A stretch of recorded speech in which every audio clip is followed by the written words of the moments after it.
I'm tired of all these stories. These neo-colonial civil servants who have been holding us back, I have put my foot down. Say, I don't want to hear those stories. And Uganda is developing, and it will develop, because I don't entertain that nonsense anymore. I banned the export of minerals from Uganda. So when I banned them, they are flocking in now. They have opened 7 gold refineries. Good evening, ladies and gentlemen, and welcome to Talk of Africa 360, where we bring you the headlines that matter most to our continent. I'm your presenter, and tonight we turn our attention to a bold and historic decision coming out of East Africa. In a move that is sending tremors through global trade circles, the President of Uganda has officially banned the exportation of Ugandan coffee to the United States of America, a decision rooted not in conflict but in sovereignty, economic justice, and national pride. This is not just about coffee, it is about reclaiming the value of what Africa produces. For decades, Uganda has been one of the top coffee producers in Africa and the world. Its rich volcanic soil, favorable climate, and skilled farmers have made Ugandan coffee a treasured product on international shelves, especially in the US, where demand has continued to rise. But while coffee shops in New York, Los Angeles, and Chicago profit off the Ugandan bean, the actual farmers, the real backbone of this billion-dollar trade, have remained in poverty. Enough is enough. President Yoweri Museveni, in a powerful address to the nation, declared that Uganda will no longer allow its coffee to be exported under unfair, exploitative terms that leave local producers with a fraction of the profit. We are no longer exporting raw wealth, he said. We are processing it, packaging it, branding it, and exporting the final product on our terms. This is a move not of isolation, but of economic liberation. The Ugandan government has unveiled a new national strategy that will see the development of local coffee roasting and processing industries. No longer will Uganda send out raw beans for foreign corporations to profit from. Instead, Uganda will invest in its own value chain, building factories, training workers, empowering cooperatives, and creating a national brand of Ugandan coffee that can compete globally. And yes, this will mean less coffee in US stores, at least for now. But the message is clear. Africa's resources will no longer be a one-way street. The days when powerful nations could dictate prices, bypass local industries, and treat African countries as mere suppliers of raw materials are rapidly coming to an end. What Uganda has done today is just the beginning. It's a challenge to the status quo. It's a rallying call to other African nations. Value your produce, empower your people, and refuse to be shortchanged. Critics abroad make all this protectionism or economic nationalism. But the people of Uganda see it differently. They see it as economic justice, as the dawn of a new era of self-determination. And as one farmer in Mbale put it, for the first time, we are not watching our wealth leave the country. We are keeping it, growing it, and owning it. This is the story of Africa rising not by permission, but by decision. As reactions continue to pour in from across the continent, one thing is clear. Africa is demanding respect, sovereignty, and accountability. Was this just a diplomatic misstep or a deeper sign of shifting global alliances? We'll be watching closely.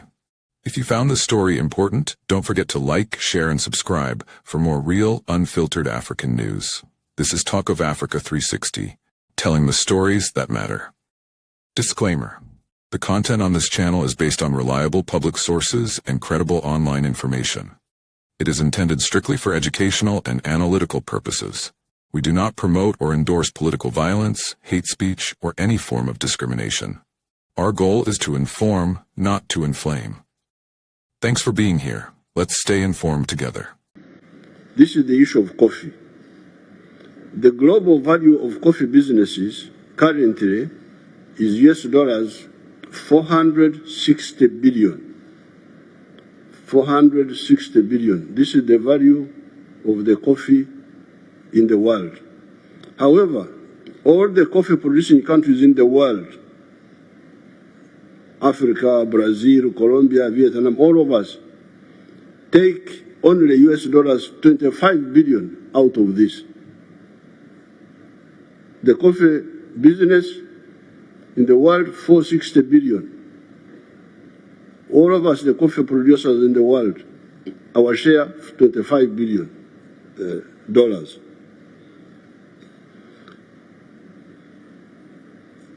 Africa's share is US $2.5 billion. Out of the 460 billion, Africa's share is $2.4 billion. With Uganda taking $800 million because we are now producing 800 million bags of 60 kilograms each. Germany, a non-coffee producing country, earns US dollars from coffee, 6.85 billion from coffee, more than all the African coffee producing countries. My young friend from Burkina Faso was asking about this, where the problem is. I could see he's very worried, our young soldier there. So you have the answer here. This is part of modern slavery. This is the modern slavery. What is causing this? Africa being locked into and also locking itself into only producing raw materials of agriculture, minerals, etc., and abstaining from adding value. A kilogram of good coffee today earns about US dollars 2.5. The same kilogram roasted and processed outside Africa earns about US dollars 40. So we get $2.5 for a kilo of coffee. Somebody who is clever outside gets $40. This is the hemorrhage that has stunted Africa's growth. There are other bottlenecks, but I do not have time to go into them. Therefore, my proposal to our allies of Russia, India, China, etc., is to point out to them that they could help here by policy decisions to buy value-added products from Africa rather than raw materials. Those are products like processed coffee instead of bean coffee, chocolate instead of cocoa beans, textiles instead of just cotton, steel instead of iron ore. Iron ore, we call it, our languages are richer than English, we call it obtare. Obtare, that's iron ore, different from the metro. Electric batteries instead of just lithium, etc. Part of the issues we are solving among ourselves in Africa is the issue of the free flow of goods and services in the continental free trade area. If this is addressed, the other problem of food, which people are talking about so much, for African societies, will also be partially addressed. In Uganda, we don't have a problem of food. Uganda is a net exporter of food. Products like maize, milk, bananas, fruits, fish, cassava, not to mention beverages like coffee, tea, cocoa, vanilla, etc., are produced in big quantities, and with irrigation, bigger quantities are possible. Without irrigation, our farmers produce 5.3 tons of bananas per hectare. With irrigation and fertilizers, that production has gone 53 tons per hectare in some of the government-supported farms. It is therefore important for our partners to know that some of the African countries, such as Uganda, produce huge quantities of food, and moreover, food of unique nutritional value, beef with yellow fat, instead of the cholesterol-laden. Good evening, viewers across the continent and around the world. Welcome to Talk of Africa 360, where we bring you stories that define the new African consciousness, sovereignty, and strength.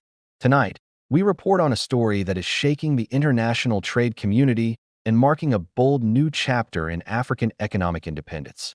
In a move that has stunned many in the West and sparked conversations across global trade platforms, the President of Uganda, His Excellency Yoweri Museveni, has officially announced a ban on the exportation of Ugandan coffee to the United States of America.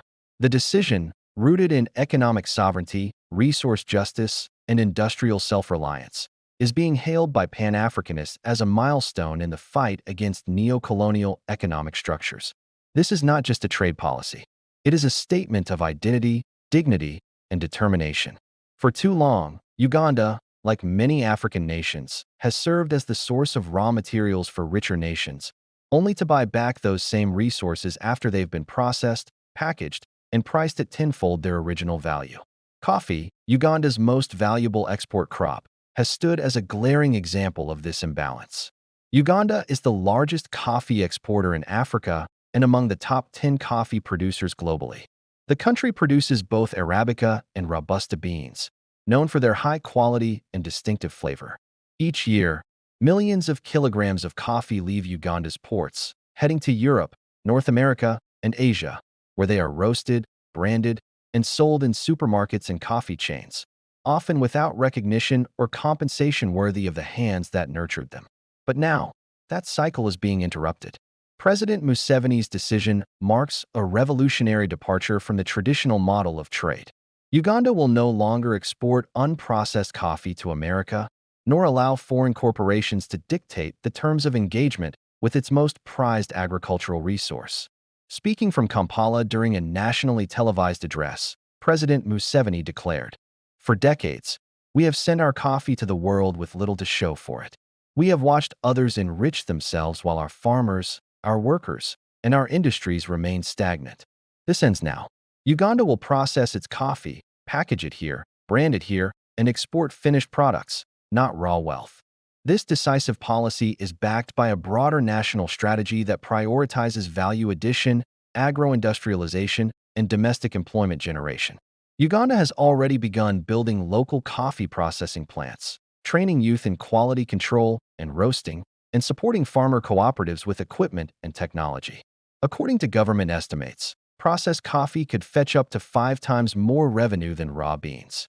If Uganda processes even half of its annual output locally, it could multiply its export earnings and generate tens of thousands of new jobs. But the implications of this move go far beyond economics. This is about Africa standing up to the structures that have kept it dependent, divided, and disempowered. This is a wake-up call to every African leader, every trade minister, and every citizen. We are rich not just in minerals and land, but in potential, and it is time we harnessed it ourselves. Predictably, the move has drawn criticism from several Western trade bodies and coffee importers who argue that such bans disrupt global supply chains.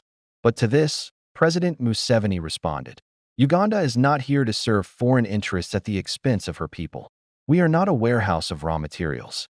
We are a nation with dreams, dignity, and the right to determine our own economic future."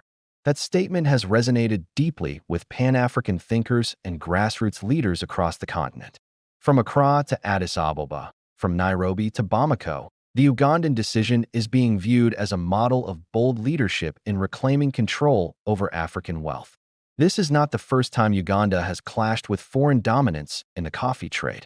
In recent years, the government has resisted foreign pressure around coffee processing and trade liberalization, arguing that true independence means controlling the entire value chain, from farm to cup. But this is the first time the country has taken such a high-profile and deliberate stance against one of its largest consumers, the United States. And it signals a shift in tone, posture, and priorities, not just for Uganda, but for Africa. Imagine this. What if Ethiopia followed suit with its own coffee? What if Côte d'Ivoire and Ghana made similar decisions about cocoa? What if Congo did the same with cobalt, Zambia with copper, and Nigeria with oil? What if Africa as a continent stopped being a supplier of raw goods and became a center of finished products? That is the future this policy points toward. A continent no longer begging for fair trade, but enforcing it. No longer exporting jobs, but creating them. No longer being dictated to, but dictating its own destiny. Let us not forget that behind this policy are millions of smallholder farmers, men and women who have labored for decades without fair reward. This policy is not just for them. It is because of them. It is about ensuring that the value of their sweat remains in their communities, that their children can dream bigger than subsistence, that the next generation sees farming not as a last resort, but as a path to prosperity. Already, reports from Uganda's western and central regions show renewed optimism among farmers and cooperatives. Coffee unions are organizing to invest in local roasting facilities. Youth groups are being trained in modern barista skills and coffee entrepreneurship. And the world is beginning to see that Uganda is not just a bean producer, it is a coffee nation. To our viewers at home and abroad, Let this serve as a moment of reflection. Africa does not lack resources. Africa has lacked control over those resources. And every time a country like Uganda takes a step toward correcting that, we all rise. This is not anti-trade. This is not anti-West. This is pro-Africa. This is about building a future where Africans are not just participants in the global economy, but leaders, innovators, and value creators.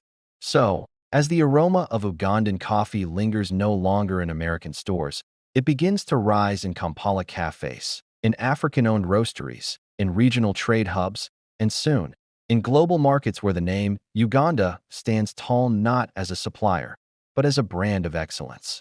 President Museveni's bold ban may upset some, but for Africa, it is a powerful sip of sovereignty. Thank you for joining us tonight. I'm your host on Talk of Africa 360, and as always, we will continue to follow stories that shape the soul of this great continent. As reactions continue to pour in from across the continent, one thing is clear.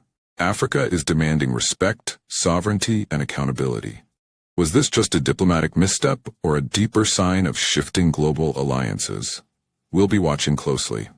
If you found this story important, don't forget to like, share, and subscribe for more real, unfiltered African news. This is Talk of Africa 360, telling the stories that matter.